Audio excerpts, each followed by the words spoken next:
চিংড়ি মাছ খেতে সবাই ভালোবাসি, কিন্তু চিংড়ি মাছের নতুন ধরনের রেসিপির খোঁজ করতে করতে আমি একটা নতুন ধরনের রেসিপির খোঁজ পেলাম, চিংড়ি মাছের দো পেঁয়াজা। তার জন্য চিংড়ি মাছগুলোকে নুন হলুদ মাখিয়ে একটু অল্প করে সামান্য ভেজে নিয়েছি সর্ষের তেলে।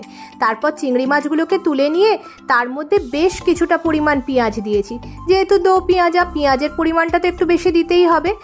আর একটা গোটা রসুন, আর তার সাথে 1 চামচ আদা, হলুদ, লঙ্কা, জিরে গুঁড়ো দিয়ে ভালো করে মশলাটাকে কষে নিতে হবে যতক্ষণ না তেল ছাড়ছে। তারপর তেল ছাড়ার পরে সামান্য পরিমাণে জল দিয়ে তার মধ্যে আমি দিয়ে দিয়েছি কয়েকটা চেরা কাঁচা লঙ্কা। আর আগে থেকেই আমি একটু বেরেস্তা পেঁয়াজ টক দইয়ের সঙ্গে মিক্সিতে ভালো করে পেস্ট করে রেখেছিলাম, এবার সেটাও দিয়ে দিলাম। দিয়ে মশলাটা ভালো করে কষে নেব যতক্ষণ না ভালো পরিমাণ তেল ছাড়ছে।